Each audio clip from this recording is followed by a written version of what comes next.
With the mic. Yeah, all right. Yeah, thank you.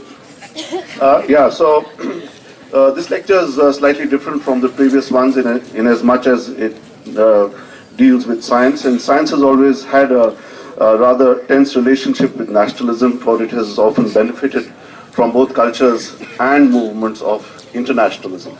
That's been one of its remarkable features. It's indeed a pleasure to introduce Satyajit Rath today. He's a leading immunologist from the National Institute of Immunology. He wears a second hat as the secretary of the Delhi Science Forum.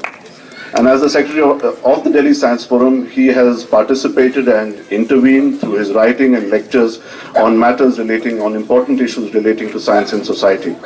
Today, Satyajit will speak on biological diversity and what biological diversity means for society and the nations.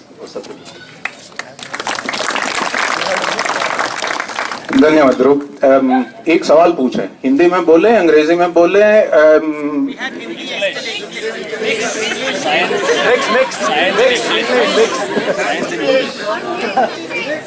अच्छा, Bombay mixture में बोलते हैं।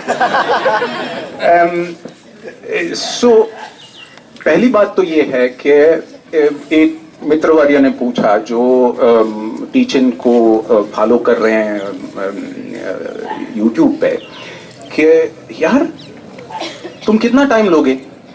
मैंने कहा क्यों? यार बड़ा अच्छा बोलते हैं लेकिन टाइम बहुत लेते हैं यार, घंटे भर बोले जाते हैं और आखिरकार समझ में आता है कि क्या कह रहे हैं, पहले क्यों नहीं बताते? तो अब जैव वैज्ञानिक हैं, बायोलॉजिस्ट हैं, तो अच्छा time out. Let me ask a question.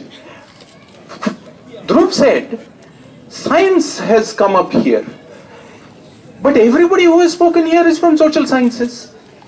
तो वो साइंस और ये साइंस क्या अलग है? साइंस तो एक ही नहीं है?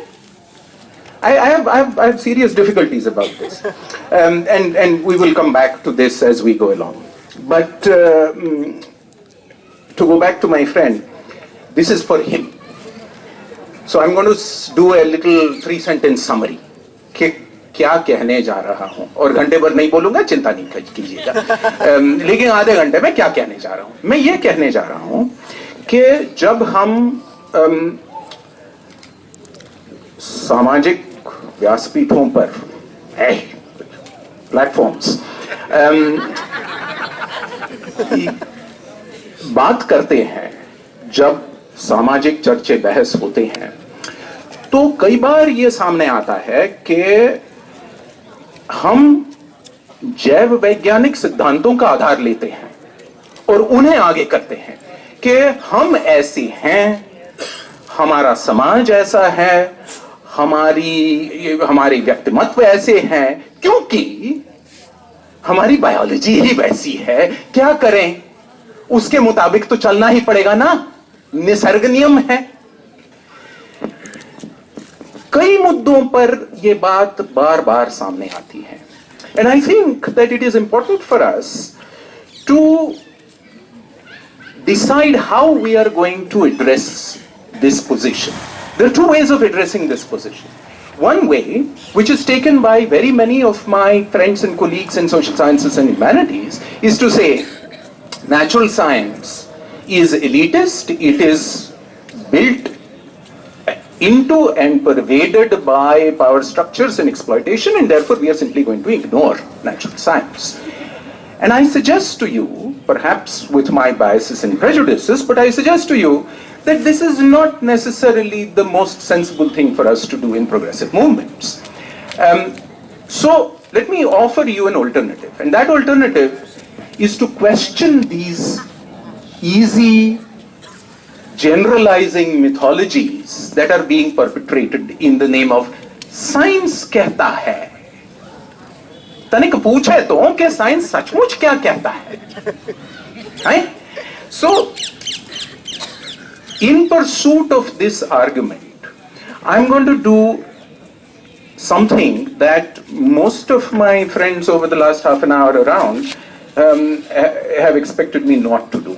तो मैंने जब पूछा कि भैया क्या बोलें, तो किसी ने कहा कि talk about the history of science and the trajectory of science, किसी ने कहा genetics और caste genetics के बारे में कहो, जिसके बारे में मैंने और कई जगहों में कुछ ना कुछ कहा हुआ है. मेरी परेशानी ये है कि जब टीचिंग की बात है, तो यहां जो खड़ा है, खड़ी हैं, उन्हें आपके सामने रखने के लिए जिस विषय पे बात कर रहे हैं उसमें तनिक सी, थोड़ी सी समझ की बारीकी होनी चाहिए ना.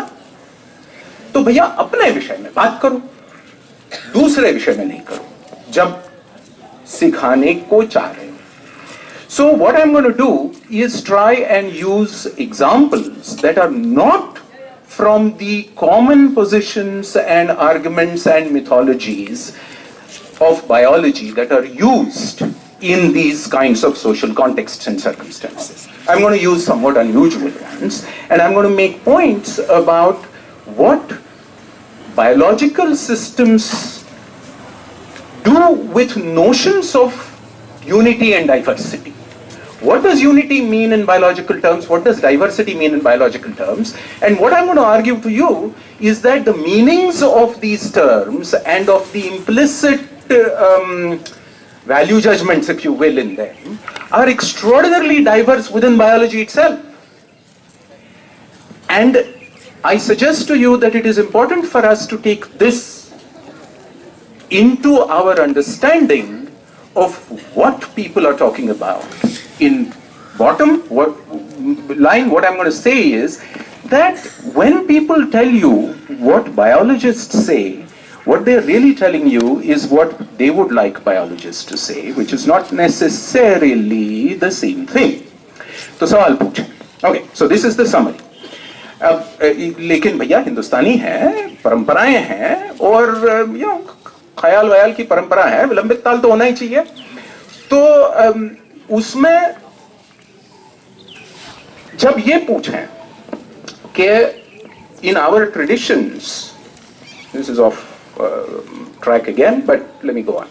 In our traditions, when people talk about, when my friend talks about, say it in brief, say it in brief, say it in brief. But we have a general opinion about how prolix we are. तो ऐसी कोई परंपरा है कि बिल्कुल थोड़े में कह दो?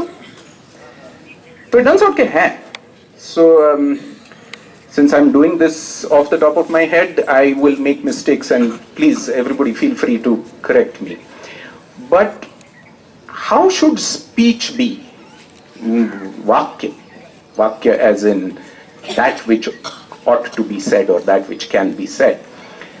तो वाक्य कैसा होना चाहिए? And the really nice description comes to mind. सार्थम तथ्यम हितम वाक्यम लघु युक्तम अनुत्तरम. सार्थ होना चाहिए, तथ्य होना चाहिए, हितकर होना चाहिए, ऐसा वाक्य लघु होना चाहिए, छोटा होना चाहिए, और अनुत्तरणीय होना चाहिए, कि उसका जवाब नहीं. This is one tradition. But keep in mind that we in the subcontinent have an extraordinary diversity of traditions. So making an unanswerable argument in and of itself is not necessarily safe for you. I will remind you, in the Brihadaranyaka Upanishad, there are more than one, but there is one Yajnavalkya Gargi संवाद. तो गार्गी जी ने सवाल पूछे, याज्ञवल्क्य जी जवाब दे रहे थे, फिर एक सवाल पे आ गए तो याज्ञवल्क्य जी या तो जब उत्तर जानते नहीं थे या तो देना नहीं चाहते थे, जो कुछ है. तो जो अनुत्तरणीय सवाल पूछा गार्गी जी ने, तो याज्ञवल्क्य जी ने कहा, क्या कहा? संस्कृत पढ़े बहुत दिन हो गए. Gargi माति प्राक्षी, do not overstep. माते मूर्धा व्यपपत तत्, यानी कि your head will fall off. तुम्हारा सर कट जाएगा. So the unanswerable question can also be addressed in our traditions with violence. ये भी एक विरासत है हमारी, ये भी एक परंपरा है. तो we have a multiplicity of traditions that we need to integrate, as Amartya Sen I think said, in our multiple identities as human beings. Anyway, तो एक्चुअली याज्ञवल्क्य के was very interesting character. यहाँ गार्गी जी को तो सिर्फ ये धमकी दी कि सर कट जाएगा. और एक जनाब थे, क्या नाम था? Is there anybody here who remembers this stuff? एक जनाब थे, क्या नाम था? विदग्ध शाकल्य. नहीं उसी बृहदारण्यक की बात कर रहा हूँ. विदग्ध शाकल्य. तो इनकी कुछ सवाल जवाब हुए, बोलचाल हुई. फिर याज्ञवल्क्य जी ने विदग्ध शाकल्य से सवाल पूछा. और जब जवाब दे नहीं पाए, and the students will find great resonance and sympathy in this, कि जब सवाल पूछा गया विदग्ध शाकल्य जी से और जवाब नहीं दे पाए, तो याज्ञवल्क्य जी ने ना सिर्फ उनका सर उड़ा दिया, लोमड़ियां मंगवा के उनसे सर लेगी. Jackals came and took the head of Vidagdha Shakalya away.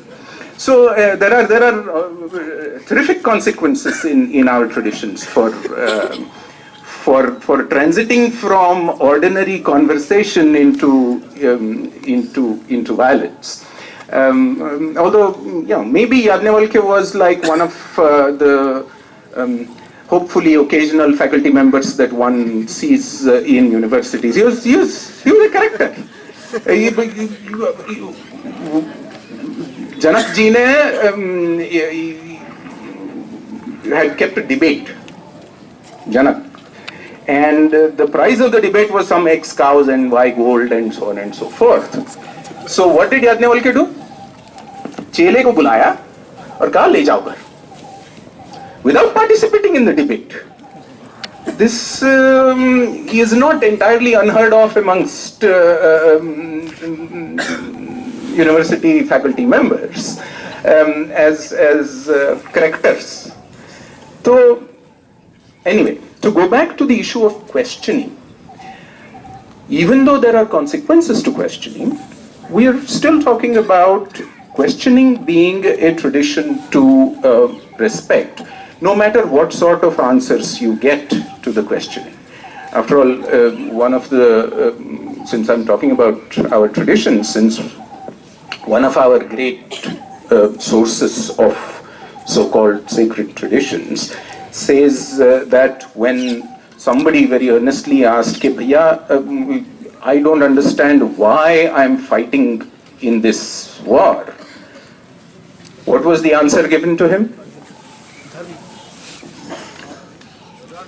क्लैब्यम आस्मगमः Partha नैतत्वयि उपपद्यते क्षुद्रम हृदय दौर्बल्यम त्यक्त्वोत्तिष्ठ परन्तप. In other words, this is unmanly, this is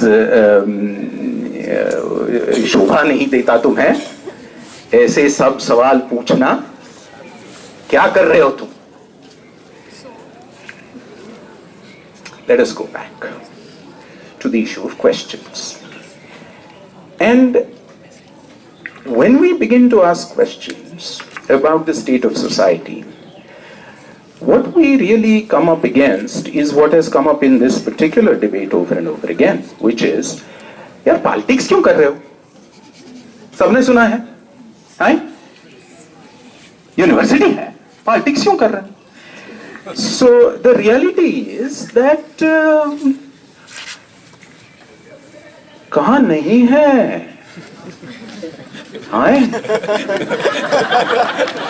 अरे भैया हर घर में है.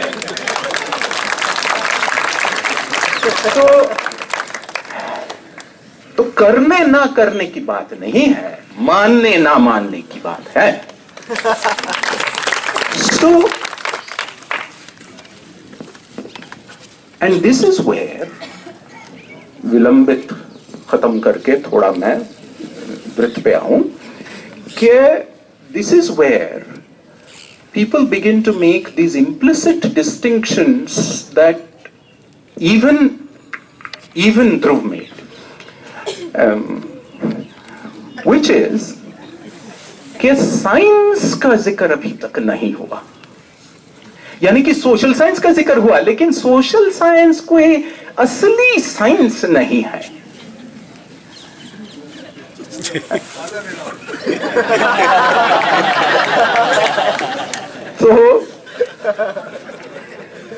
तो अब पलायनवाद का स्वीकार कर रहे हैं.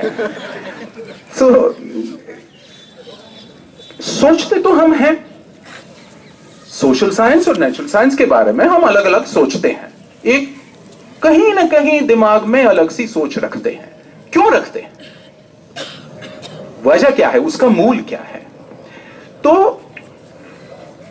May be think about it this way. मैं कोई उत्तर देने नहीं आया हूं, मैं सिर्फ बहस छेड़ने आया हूं. May be think about it this way कि जब हम नेचुरल साइंस की बात करते हैं, we see natural science as being outside social interactions. We see social science as being imbued with social interactions. And we therefore think that somehow these two are different. और जहां तक कि हमारी अपनी बात है तो उसमें पॉलिटिक्स बहुत ज्यादा आएगा सोशल साइंस में, और नेचुरल साइंस में तो पॉलिटिक्स है ही नहीं. Right? That some version of this notion is what we all carry. And my problem with that notion is at many levels. But for the purpose of this conversation, I suggest to you that a major outcome of this, perhaps an unlooked for outcome of this, is that we begin to use tentative small explanatory models from the natural sciences, and particularly from the life sciences, but from others also, as universal truths to be imported by analogy into discourses of societal import. All said and done, argument by analogy is yet another of our major philosophical traditions, right? Pinda Brahmanda Nyaya. So there's all of this. And what that does is it creates, reinforces, and writes into stone the idea of myths as scientific truths. And I'm arguing, therefore, that if at all we are going to contest this, we are going to have to examine detail, without which it cannot be done. And that's why a couple of examples.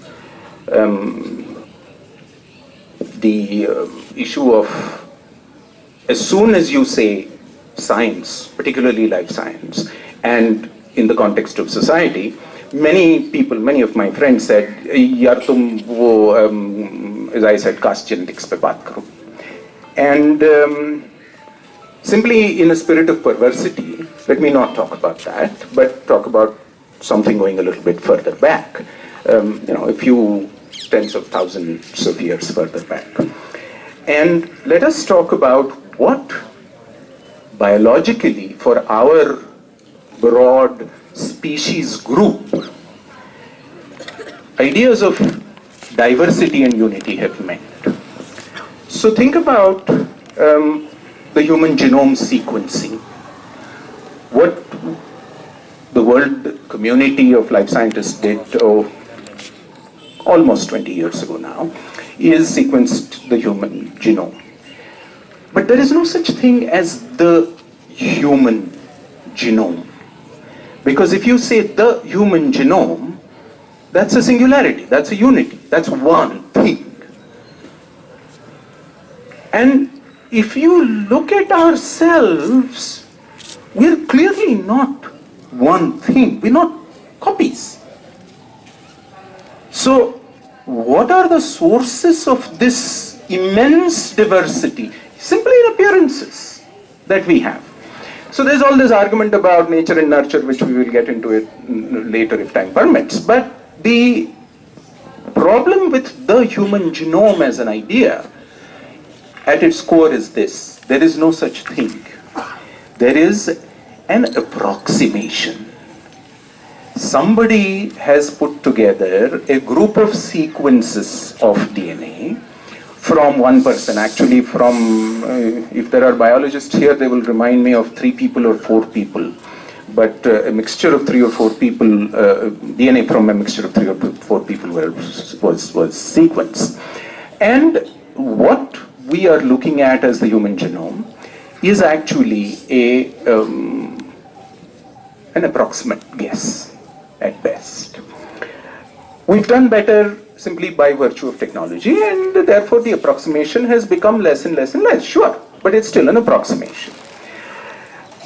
One of the consequences of that sequencing and of the sequencing and other ways of identifying genetic differences between individuals that have grown up out of that process has been a fair amount of support for the out of Africa hypothesis that has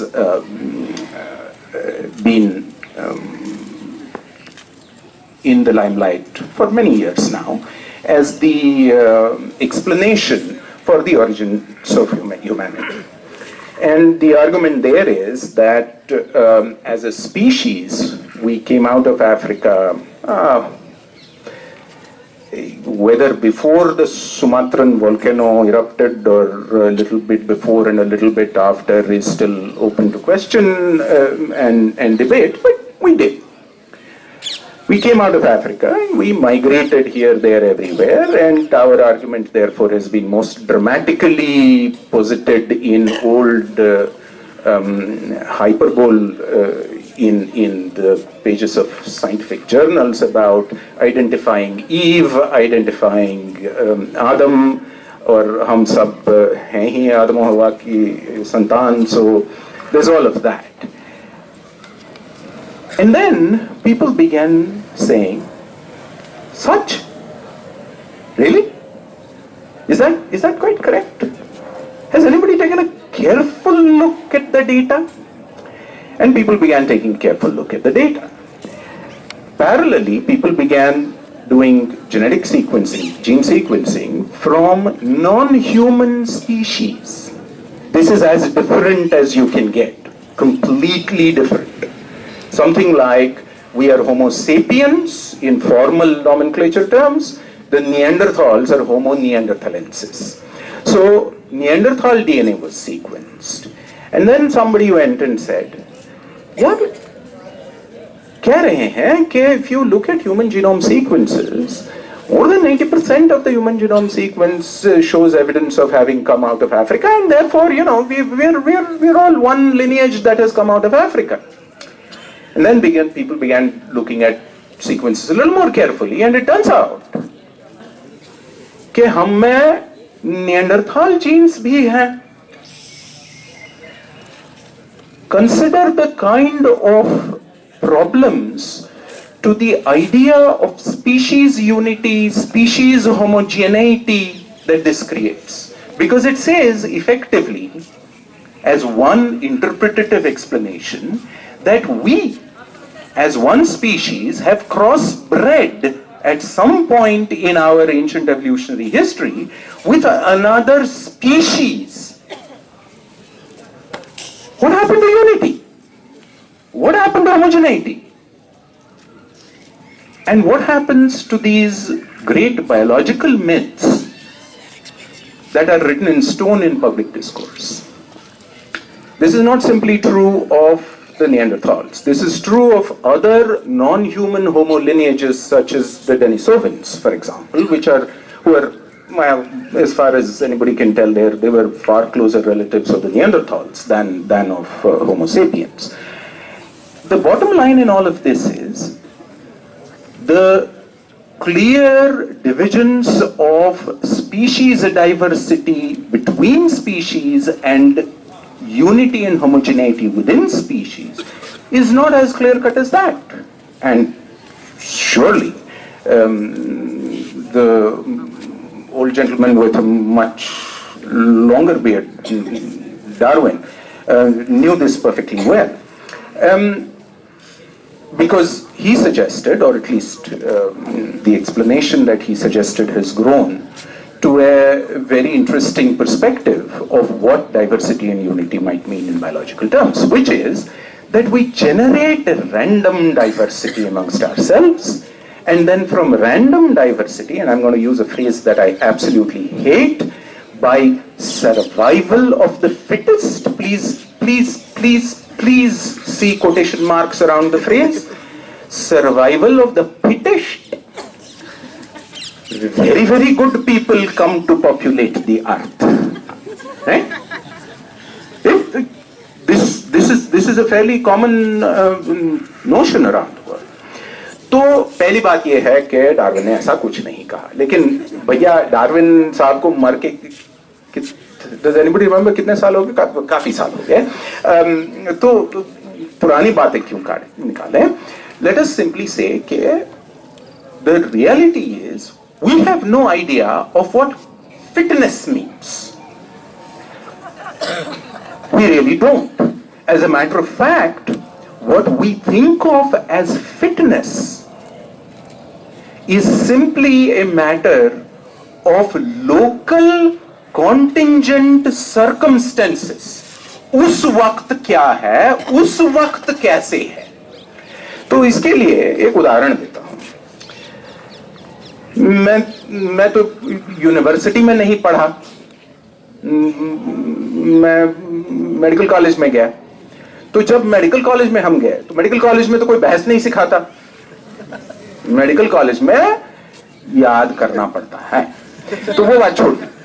तो medical college में when I was in medical college, which is now, like 40 years back,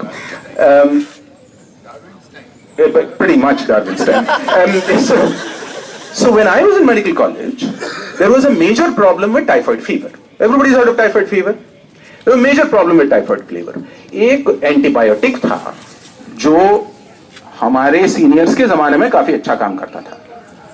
कहते थे chloramphenicol, Chloromycetin दे दो बस काम कर जाएगा, और काम करता था. जहां तक हो सकता है काम करता था. But by the time we were senior medical students, it became very apparent that the new strains of the bacterium, जो microbe है typhoid fever को, what am I missing in Hindi, which generates typhoid fever, so that microbe had become resistant to chloromycin. Everybody's heard of antibiotic resistance?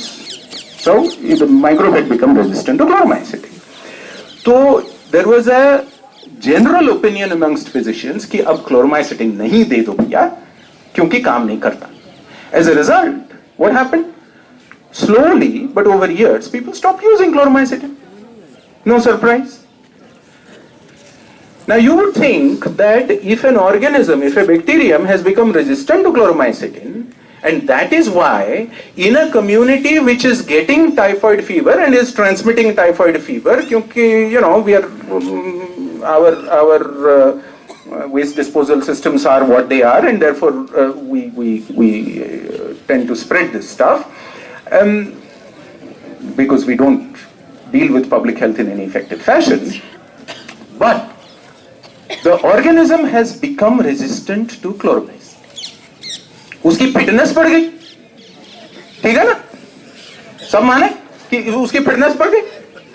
It has now become, because it has competed and it has survived, जब बाकी सब मर गए, लेकिन इसकी fitness बढ़ी. तो इसकी फिटनेस बढ़ी तो अनादिकाल तक इसकी फिटनेस बढ़ी रहनी चाहिए ना. 10 साल पहले जब लोग देखने लगे कि एंटीबायोटिक रेजिस्टेंस की प्रोफाइल क्या है, आजकल के जो टाइफाइड फीवर के बैक्टीरिया है उनकी, तो उनमें से कई सारे क्लोरोमाइसिटिन को सेंसिटिव हैं. ये कैसे हो गया? If fitness increases as an absolute value, remember, in public discourse, so has fitness increased in some global value term? Not at all.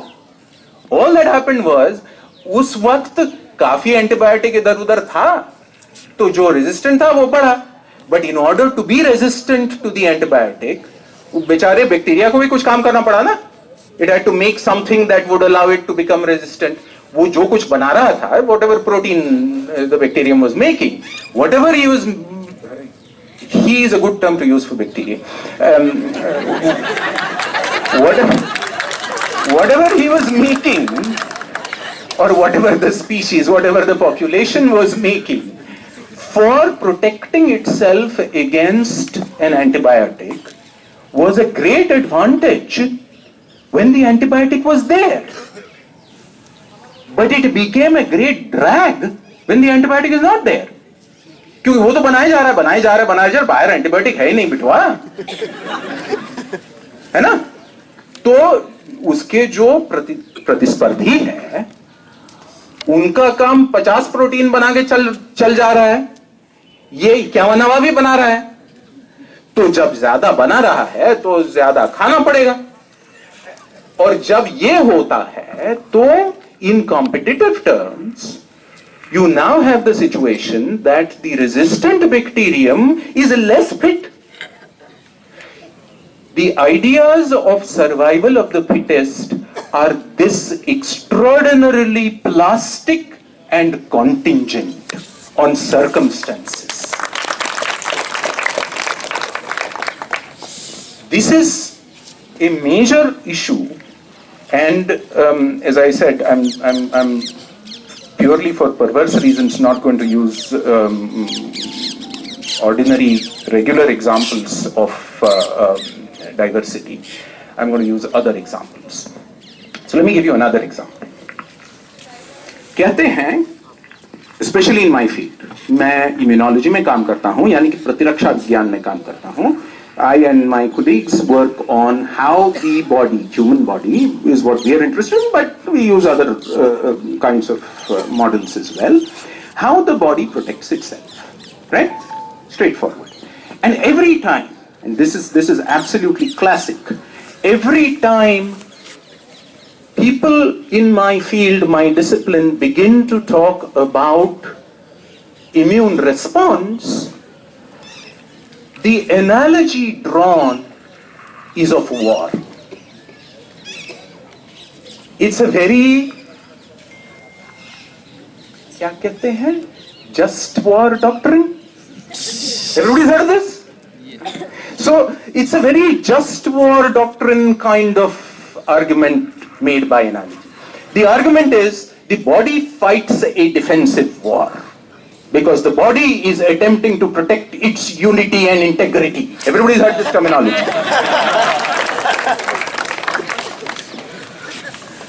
Right? And since all of us are here, each one of us at this point in time have at least won the battle, right? That's the interpretation? Or at least it should be the interpretation? ये तो मंजूर है आपको? तो ये सवाल पूछें कि एक मानव शरीर ले लें ऐसे मनुष्य का कि जो मनुष्य कल्याण के लिए अपना शरीर देने को तैयार हैं. ध्रुव भैया हाथ ऊपर कर रहे हैं. तो और एवरीबडी इज फेमिलियर कि शरीर कोशिकाओं का बना हुआ है. The body is made up of cells. तो अपन ये करें, नेवर माइंड हाउ, अपन ये करें कि we disassemble professor Dhruv Raina's body into its composite cells. पूरे जैसे हैं वैसे ले लें and collect cells. Your expectation is that every cell in that test tube full of formerly Dhruv Raina cells will consist of Dhruv Raina's cell, correct? That's obvious. No. More than half of those cells are not his cells at all. More than half of those cells are bacteria. Because your body, half the cell count in your body is actually bacteria. Yeah.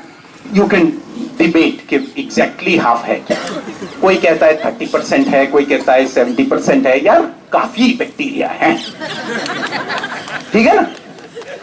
If we have been fighting this immune response war in order to protect the sovereign territorial unity and integrity of our bodies,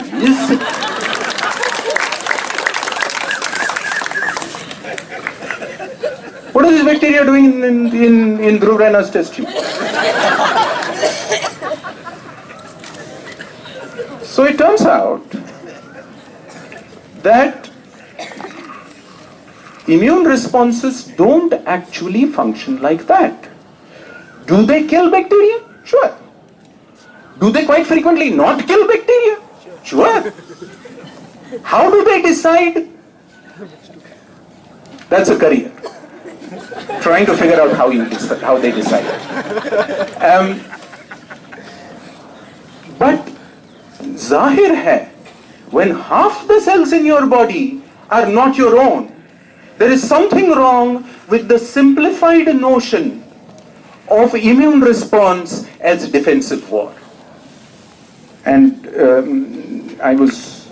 as I was saying this, I was wondering whether I need to underline the implications of this, but I clearly don't. So I will simply go on telling you the story for a few more minutes. अब ये पूछिएगा कि this is a diversity. In your body, this is a diversity. Is this simply a diversity that we tolerate? है ना? Is this simply a diversity that we tolerate? तो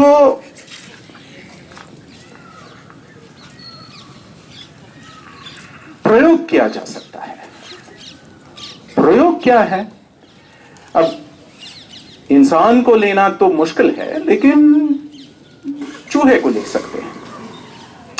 और चूहा ले लो और पूरी चूहे की नस्ल स्टेराइल बबल में रखो.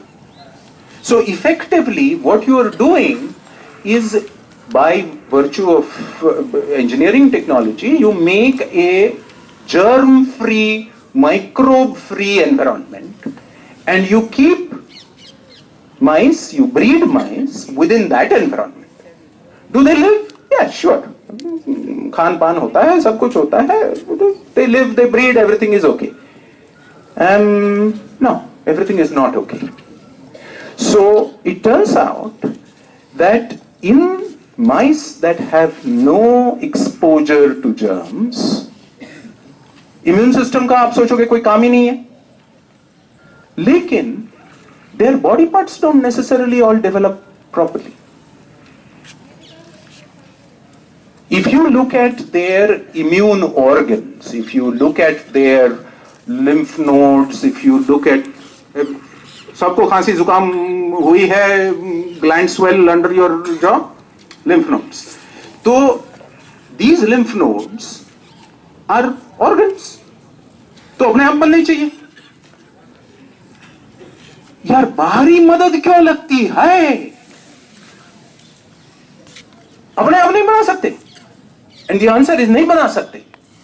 As a matter of fact, many organs in the body are developmentally dependent on signals that look remarkably like signals that the immune system uses when it responds to microbes. What it does in response to microbes, number one, is quite frequently what it also uses, thoda घुमा फिरा के, to build its own organs. And number two, some of that organ building exercise, it simply cannot complete if there are no microbes. This is one thing. The second thing that is wrong with these mice, which are germ-free, is that they are really not very well. Vitamin nahi hota, what else? Some amino acids, some small hormone mimetics, all sorts of things they are deficient in. Why are they deficient in it? Because it is bacteria in your gut that are making all of this. तो आप कहोगे कि यार but the bacteria are in your gut, वो तो अंदर नहीं जाते ना, मतलब अंदर हैं लेकिन अंदर से अंदर नहीं जाते ना, तो उस वजह से उनके खिलाफ डिफेंस करने की कोई जरूरत नहीं पड़ती. सरासर झूठ है. सरासर झूठ क्यों है? मोहतरमा से पूछिएगा, वहां बैठी हैं, कि जब आपकी आंत में जितने बैक्टीरिया हैं उनकी जांच तलाश करे तो 2/3 से ज्यादा बैक्टीरिया के ऊपर एंटीबॉडीज हैं. इसका मतलब ये कि आपका शरीर उनके खिलाफ इम्यून रिस्पांस बना चुका है. फिर भी वो वहीं के वहीं है, और वो जो कर रहे हैं उससे आपको भी फायदा हो रहा.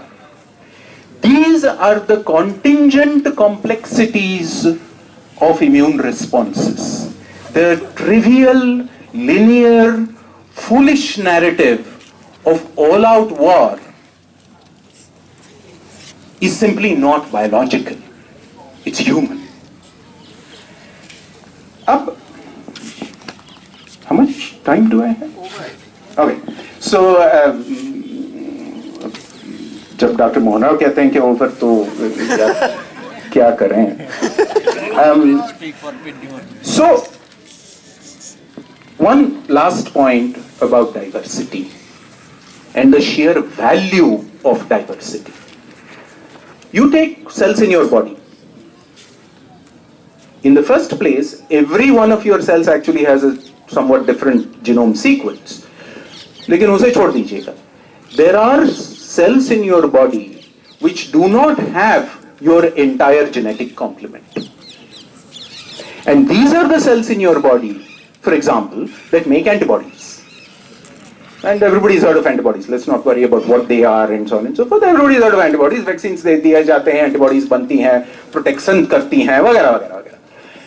Now, if you take the cells that make antibodies, every one of those cells individually, we're talking about billions of cells, every one of those cells is different from every other cell.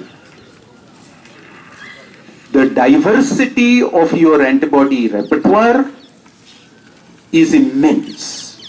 We're talking about diversity in the millions, right? Here is an example of a diversity in your body of your own cells. So you turn around and you ask the same question. Is this diversity simply being tolerated? या इसका कोई मतलब भी है? And repeatedly over the past 15 years, and that's why I'm going to stop here, because I'm now referring to relatively recent biological science in the making. Over the past 15 years, it has steadily become more and more apparent that as we restrict the diversity of the antibody repertoire, so we limit the ability of the body to make effective immune responses against microbial diseases. There is positive value in diversity, even in biological systems.